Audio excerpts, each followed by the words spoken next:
Bonsoir à toutes, bonsoir à tous. Merci de prendre le rendez-vous de cette émission sur Direct TV Monde, une émission spéciale qui reçoit pour vous cet après-midi un grand homme. Je l'appelle un grand homme puisqu'il est professeur d'université, le professeur Bertrand Mbati. Il est un Gabonais, il est le secrétaire général du CAMES. Il est donc sur ce plateau pour nous parler du cinquantenaire du CAMES. Le professeur Bertrand Mbati, bonsoir. Bonsoir. Merci d'avoir accepté notre invitation. C'est un plaisir de la partager. C'est quoi le CAMES? Le CAMES, c'est le Conseil africain et malgache pour l'enseignement supérieur. Il a été créé en 1968. Et nous allons commémorer ces 50 ans autour du 28 mai et 2 juin 2018. Le CAMES joue un rôle régional d'assurance qualité et d'accréditation. Toutes ces missions peuvent se résumer autour de ces deux grands repères-là. Donc c'est un conseil qui aura pour objet de promouvoir l'enseignement supérieur, la recherche et l'innovation à travers un certain nombre de mécanismes. J'ai dit qualité et j'ai parlé d'accréditation, accréditation des diplômes pour une mobilité des bénéficiaires, des étudiants, accréditation, plutôt promotion des enseignants, chercheurs et des chercheurs à différents grades à travers des programmes d'évaluation, voilà, ce qui permet également de créer une communauté universitaire et scientifique au niveau régional.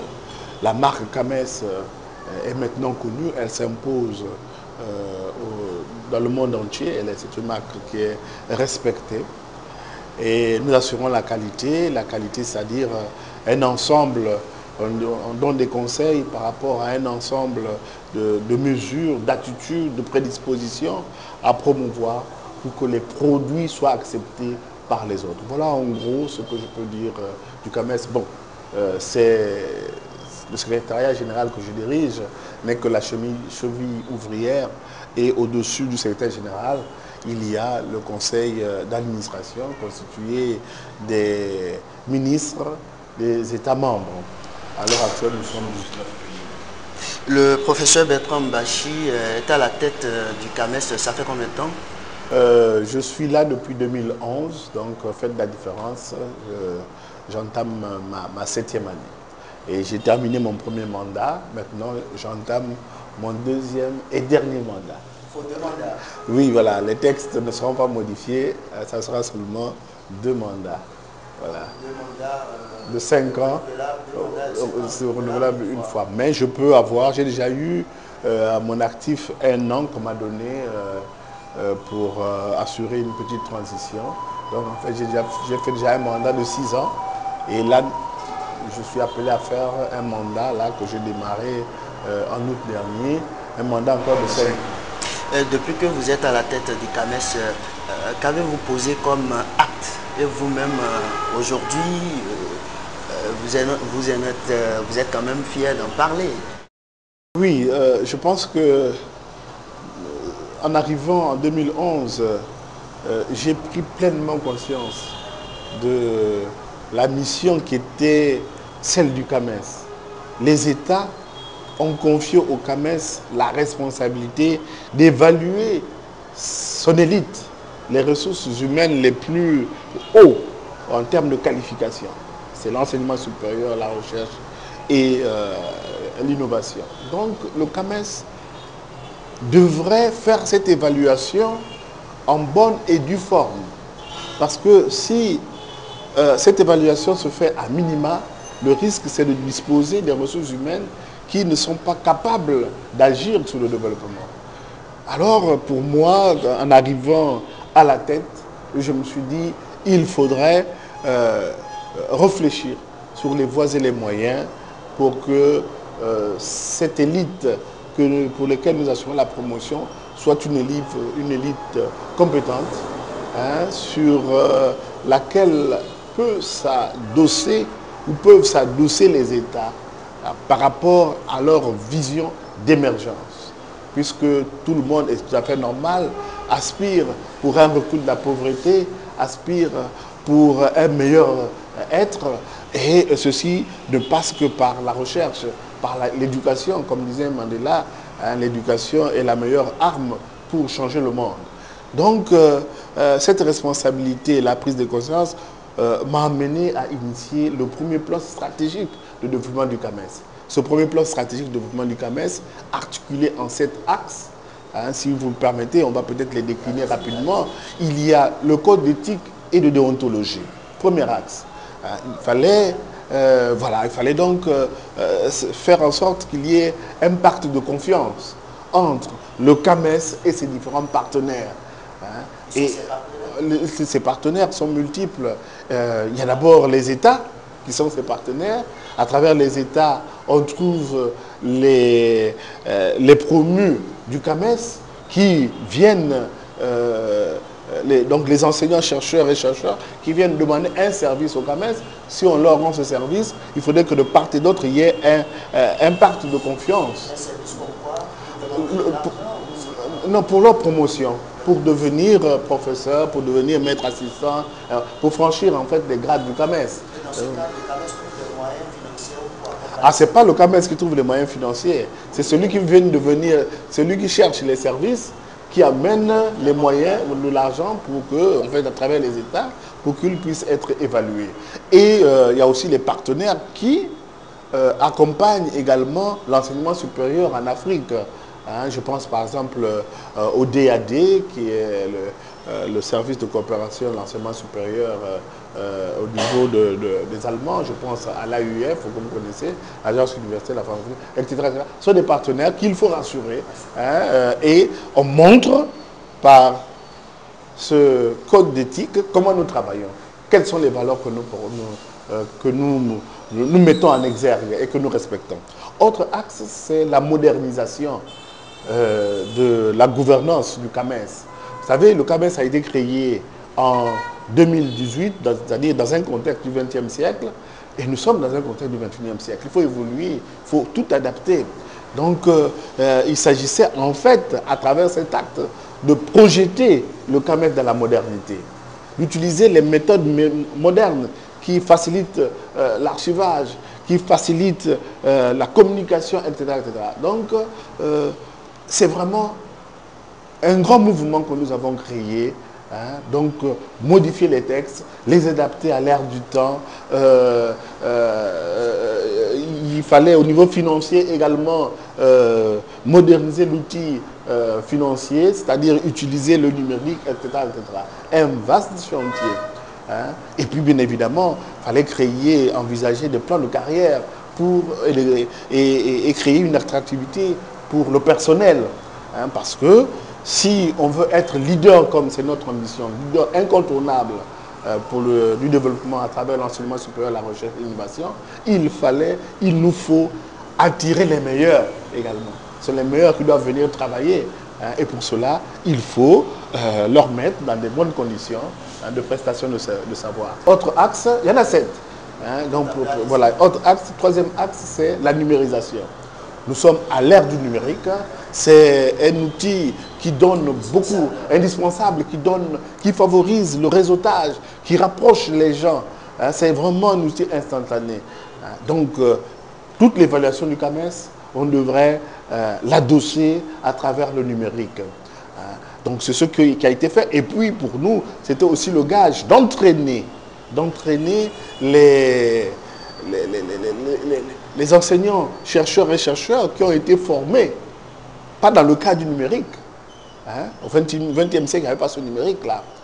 Hein, mais qui ont été formés dans un autre contexte, de les amener à un nouvel apprentissage, afin qu'ils soient dans le bain, afin d'éviter ce qu'on appelle l'électronisme, c'est-à-dire l'incapacité. Il y a beaucoup d'intellectuels qui sont incapables d'utiliser les données numériques. Et c'est dans cela qu'on parle.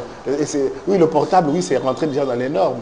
Hein, mais à côté du portable, il y a d'autres dimensions qu'on utilise, il y a d'autres pratiques qui cadrent bien avec la pédagogie universitaire nouvelle. Alors, voilà, quatrième, c'est l'assurance qualité. Je dis toujours que l'assurance qualité, c'est la monnaie d'échange. Si vous voulez être fréquenté, si vous voulez être respecté désormais, il faudrait qu'on sache que vous produisez de la qualité, que vos produits sont de qualité. Hein. C'est comme ça que vous allez être fréquenté, que vous allez acquérir. Donc, nous mettons à la disposition, dans ce contexte, un ensemble d'outils qui permettent d'asseoir l'assurance qualité dans les institutions d'enseignement supérieur de manière durable, afin d'accompagner les États. Alors, dans ce cadre, il y a toutes les évaluations, les écoles, il y a vraiment beaucoup de choses à dire. Et justement, par rapport à ce point, avant d'aborder le cinquième et dernier point, d'ailleurs, par rapport à ce volet, si on ramène le système si on ramène ce problème ici, par exemple, au niveau des écoles, les universités privées au Bénin. Par le passé, vous avez suivi l'actualité depuis Ouagadougou, ce qui s'est passé ici entre Madame le ministre Atanasso et certains promoteurs d'écoles privées, où certains disent qu'ils ont été certifiés par le CAMES et d'autres, tout un mélange. Est-ce à dire aujourd'hui que le CAMES, on peut douter de la compétence du CAMES? Je pense que l'idée par rapport au diplôme. Je pense que l'idée de Madame n'était pas de douter de Madame le ministre, j'entends, n'était pas de douter des compétences du CAMES ou de la qualification du CAMES. Mais sauf que toute chose s'inscrit dans une durée, ça s'inscrit dans le temps. Voyez-vous, la qualité ne se décrète pas. Et vous pouvez avoir la qualité aujourd'hui, et si vous ne l'améliorez pas, vous pouvez reculer. Et depuis un certain temps, le CAMES a introduit une disposition selon laquelle les diplômes sont reconnus pour 5 ans. Après les 5 ans, ces diplômes-là tombent en désuétude et il faudrait resoumettre le dossier pour... C'est le système au niveau du CAMES, c'est ça? C'est pas le... Ah oui, parce que je vous dis que il faut de la maintenance. Si quelqu'un a une certification du CAMES aujourd'hui, c'est selon un contexte du moment. Alors, la personne peut évoluer positivement.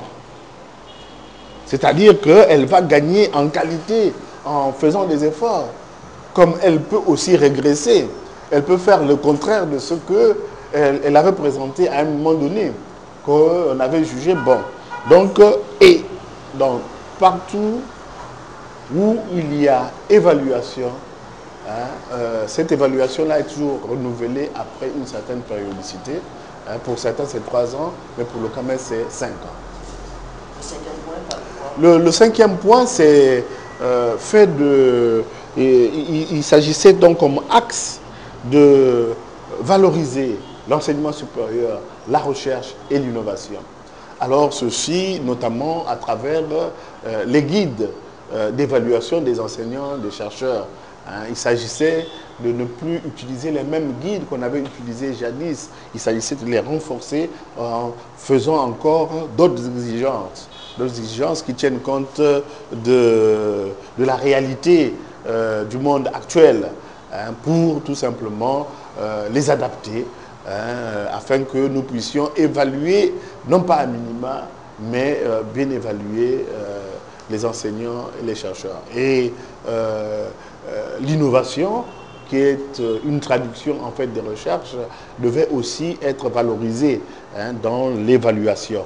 On mettait donc un point d'honneur également sur ça. C'est comme les services aussi à la communauté. Parce qu'en fait, pour nous, nous pensons que le grade universitaire qu'on obtient, le grade post-universitaire qu'on obtient, est une étoffe nouvelle pour servir, j'allais dire un tablier tout simplement, pour servir à un autre niveau de qualification.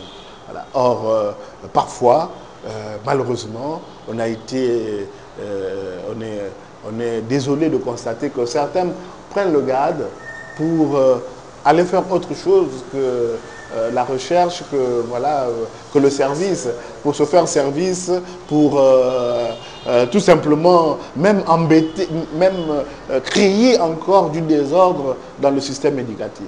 Alors que ce n'est pas ce qui est recherché. Alors, un autre axe, c'est les partenariats. Nous avons voulu promouvoir les partenariats, promouvoir les réseaux de recherche, les synergies, les partenariats et les projets innovants. Les projets innovants parce que nous pensons que c'est à travers l'innovation qu'on peut gagner encore en compétitivité et en qualité. En termes d'innovation, je peux vous dire par exemple que nous avons cette année lancé les Olympiades universitaires du CAMES. C'est-à-dire qu'un concours qui qui s'évalue de manière numérique, où les établissements d'enseignement supérieur présentent leurs étudiants au niveau privé comme public, au niveau master et doctorat, pour compétir dans les disciplines qui existent au niveau du CAMES. Donc nous avons lancé le concours et les premiers résultats seront présentés, rendus publics, ainsi que leurs lauréats bénéficieront de leurs cadeaux lors de la célébration du 50e anniversaire. Enfin, le dernier axe sur lequel on voulait agir pour transformer, pour accélérer la transformation dans l'espace CAMES, transformation des hommes, transformation des structures, c'est la communication. C'est ce que vous me donnez l'occasion de faire aujourd'hui. Un outil important, parce que vous ne pouvez pas changer les choses. Vous ne pouvez pas amener à un changement si les gens ne savent pas de quel changement vous parlez, de quoi vous parlez. Donc il faut communiquer pour donner la bonne information, pour couper court à ceux qui sont souvent réfractaires au changement et qui jouent dans la désinformation, pour rassurer, pour créer en fait une dynamique de changement, une dynamique d'ensemble. Voilà les axes que nous avons mis en place et pratiquement à un an de l'évaluation définitive de ce plan stratégique de développement du CAMES, je peux dire que les objectifs sont atteints. Je suis un homme satisfait à ce titre. Nous avons pu jouer avec les partenariats pour faire de grandes choses. Donc nous disposons d'un ensemble d'outils en assurance qualité pour l'espace CAMES, des outils innovants. Donc les institutions qui ne veulent pas s'améliorer auront tort et auront le tort pour eux-mêmes parce qu'il existe maintenant des outils et nous sommes prêts à les y accompagner au changement, à les accompagner au changement. Au sein du bureau du CAMES, ça c'est une bonne question. Alors le CAMES a à peu près une vingtaine de personnel, mais les cadres dirigeants sont autour disons en gros, dirigeants. Nous sommes 3 à peu près, et d'encadrement, on peut compter aussi 3. Donc nous ne sommes pas, voilà, 3 personnes mais en fait, derrière nous, nous avons de formidables experts qui sont disséminés dans les États membres et qui participent aussi. C'est la face cachée du CAMES et qui constitue également notre force, la force de notre marque. L'événement aura lieu. Le 50e anniversaire aura lieu à Ouagadougou, au Burkina Faso. C'est à ce lieu que se trouve le siège du CAMES. Alors, cet événement, comme je le disais tantôt, va s'étaler, va se faire de manière ponctuelle le 30, le mercredi 30 mai. Voilà. C'est à cette occasion que nous allons mener une réflexion, une réflexion profonde dans le cadre d'un colloque, un grand colloque international de l'enseignement supérieur, où nous allons parler du CAMES du futur, CAMES de demain, des futures générations.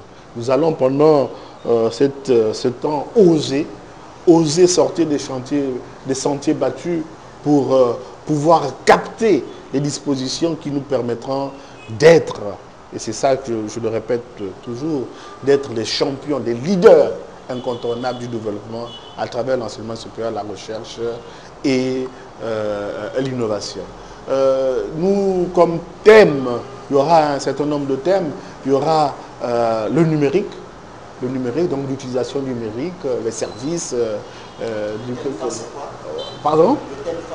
Le thème phare, c'est l'ambition du CAMES. C'est le CAMES leader.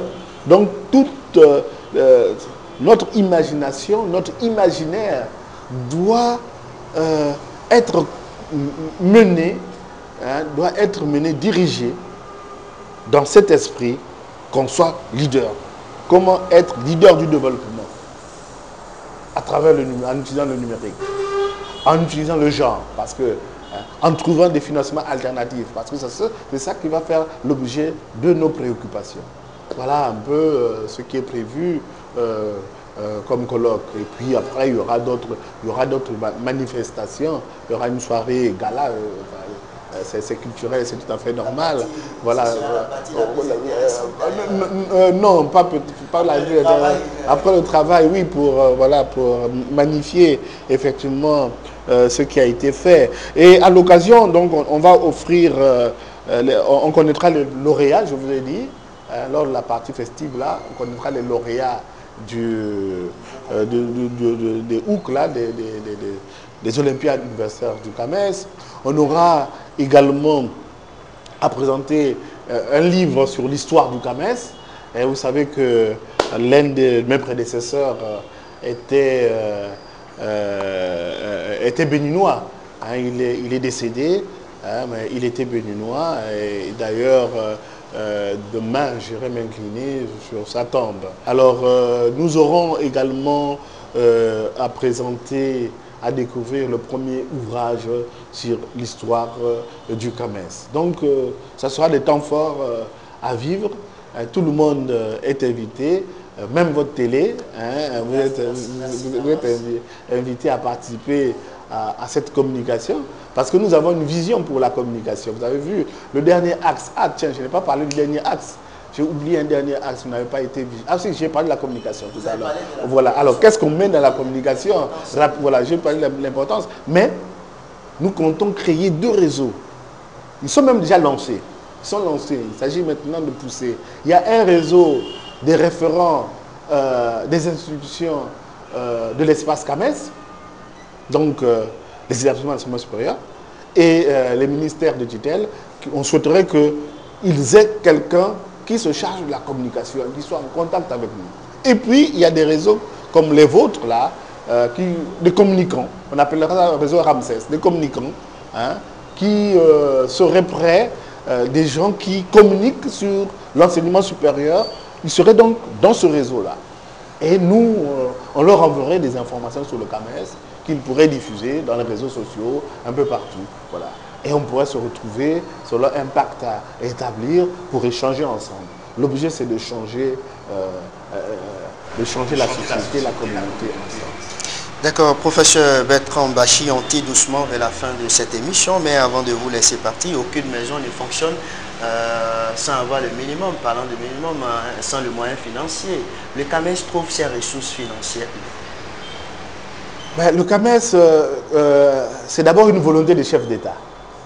Et je souhaite que, chef d'État africain, bien sûr, au sortir des indépendances, en 68, c'était une époque où, des indépendances, donc, où il y avait une volonté de s'affirmer, de s'affranchir. Hein, les chefs d'État ou les pays africains? Je veux dire d'abord les pays africains, parce que, bon, à leur tête, le pays ne parle pas. C'est lui qui parle, c'est le représentant qui parle. Donc c'est eux qui portaient au nom des populations l'ambition de se libérer. Et il y avait une volonté de solidarité que je trouve qui perd un peu son sens à l'heure actuelle dans notre monde.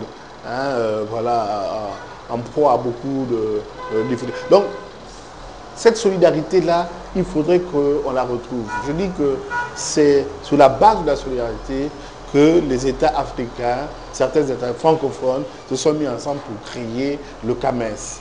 Ils ont donné cette gestion au quotidien au ministre de l'Enseignement supérieur, mais ça ne voudrait pas dire qu'il ne faut pas que, de temps en temps, on leur porte les grands dossiers qui permettront à notre institution de garder sa pertinence.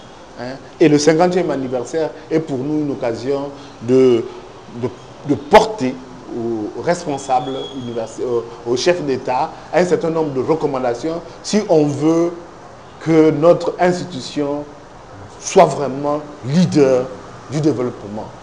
Et on peut l'être, on peut le devenir.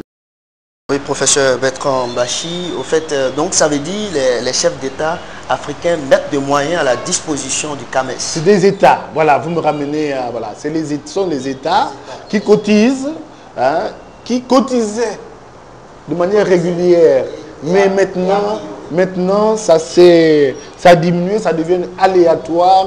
C'est certains pays seulement qui cotisent. Non, je veux pas citer les pays. Non. Mais en tout cas, bon, au moins pour le Bénin, disons que le Bénin cotise. Le Bénin cotise et très bien. Gabon, mon pays, bien sûr. Le Gabon également cotise. Non, je ne peux pas aller plus loin parce que vous savez, je suis dans la diplomatie. On ne doit pas indexer les pays, mais nos archives, vous êtes journaliste. Est-ce qu'une démarche a été menée dans ce sens-là pour sensibiliser ces chefs d'État africains à contribuer? Et nous voulons, alors maintenant, comment nous faisons? Nous avons les services également.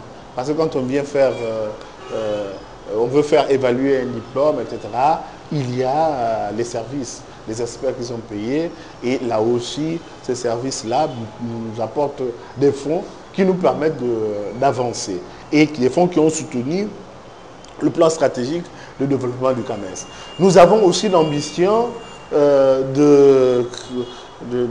d'opérationnaliser, parce qu'on l'a déjà créé, la fondation CAMES pour l'enseignement supérieur et la recherche. Créer une fondation.